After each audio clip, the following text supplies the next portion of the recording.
Assalamualaikum warahmatullahi wabarakatuh. Perkenalkan, nama saya Sumia Padilla dari tingkat 1D Keperawatan dengan nomor induk 20217190. Di sini saya akan menjelaskan anatomi sistem pencernaan.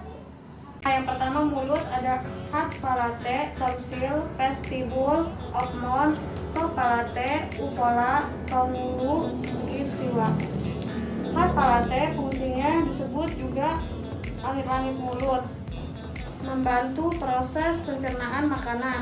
Dan tonsil ini fungsinya merupakan organ kecil yang terletak di belakang tenggorokan. Dan ada vestibul opmon, yaitu fungsinya terdiri dari jaringan fibrosal yang meliputi lengkungan alveolar. Dan ada soft palate, yaitu langit-langit mulut di bagian belakang. Ada opula fungsinya memerangi infusi juga membran foramis. Ada tongu, berfungsi organ ini sebagai menjadi bagian oral. Dan ada gingiva, yaitu fungsinya menyangga gigi, melindungi tulang. Nah, yang kedua ada tenggorokan, yaitu taring, lidah, kutub epiglotis, taring, esophagus, kerongkongan, dan trakea. Taring, tenggorokan bagian belakang, fungsinya menyalurkan aluran udara dari hidung dan mulut. Lidah fungsinya sebagai alat menyerap yang masuk ke dalam mulut. Ada kutub epiglotis, yaitu fungsinya berbentuk dan yang terletak di belakang tenggorokan pada saat seseorang menelan. Ada laring berfungsinya mampu melindungi saluran pernapasan. Ada esophagus atau kerongkongan, yaitu fungsinya berbentuk pipa yang menyalurkan makanan dari mulut. Ada trakea fungsinya dalam sistem pernapasan menuju paru-paru yang menghubungkan laring ke bronkiolus paru-paru.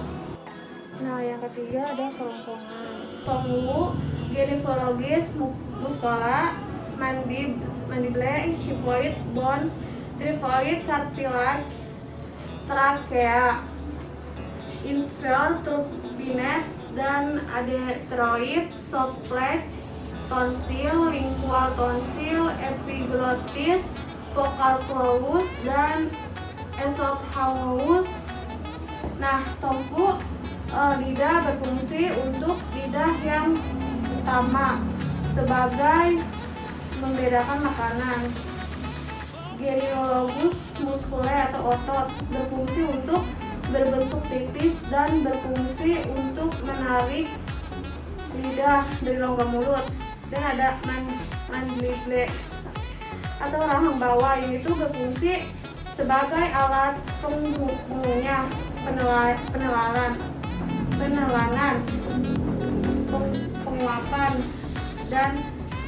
penguapan.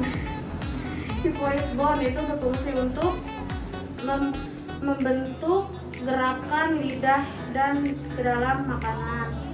Ada tiroid calvia, itu tulang bawah tiroid.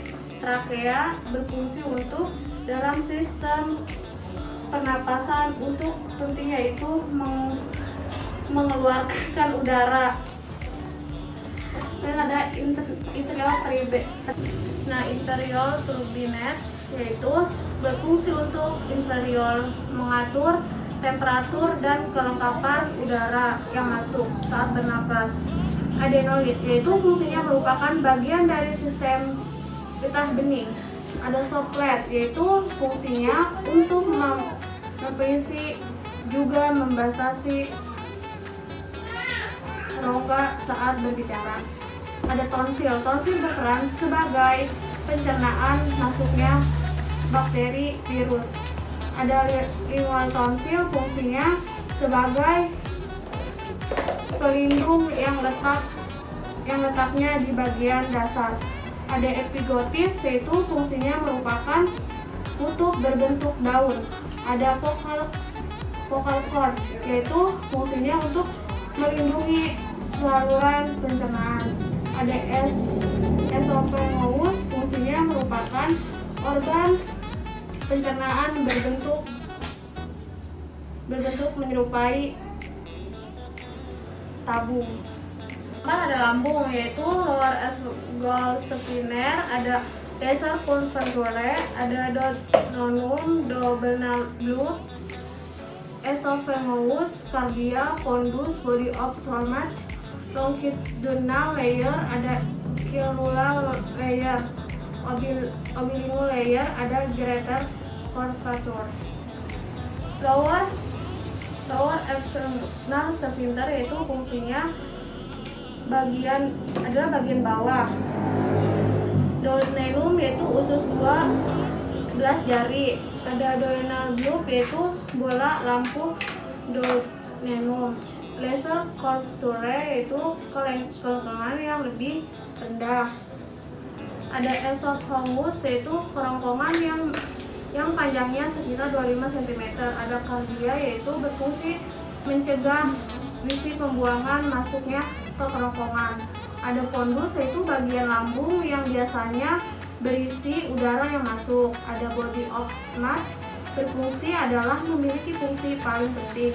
Ada longitudinal layer yaitu fungsinya untuk melakukan gerak peristaltik pada lambung. Ada circular layer yaitu fungsinya tempat penyimpanan makanan. Ada oblique layer yaitu lapisan miring.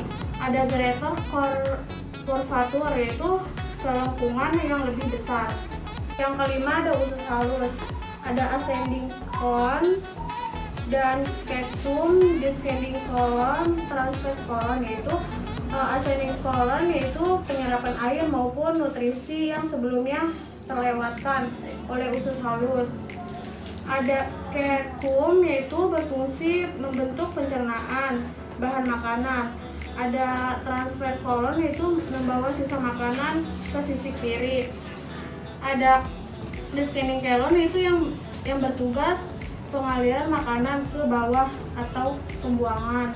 Ada sigmoid colon yaitu yang bentuknya mirip dalam berukuran pendek tersebut.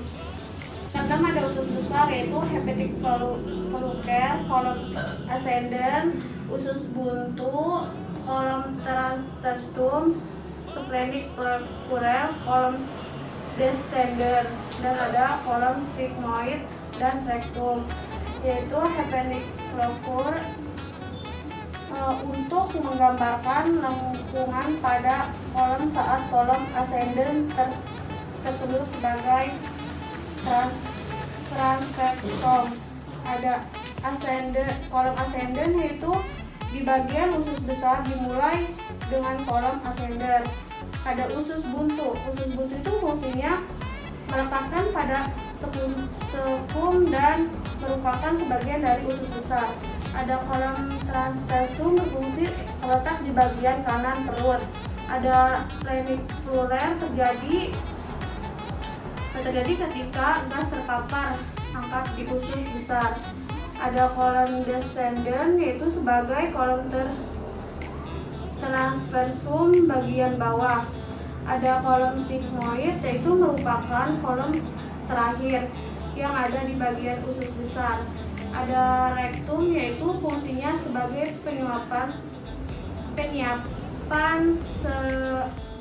sementa pencernaan sebelum keluar melalui anus. Yang terakhir ada rectum dan anus, yaitu ada kolon, rectum, sigmoidoscope, ada sigmoid kolon dan anus. Kolon berfungsi untuk mencampur dengan enzim, dan ada rectum. Rectum itu bagian bawah usus besar yang merupakan sekitar 15 cm. Ada sigmoidoscope, itu adalah sebuah tes untuk pemeriksaan bagian ujung. Ada sigmoid kolon itu yang berbentuknya mirip huruf S di dalam bagian usus besar. Ada anus. Anus itu berfungsi adalah pembuangan sisa makanan yang terpakai oleh tubuh dan gas. Sekian dan terima kasih, semoga bermanfaat. Wassalamualaikum warahmatullahi wabarakatuh.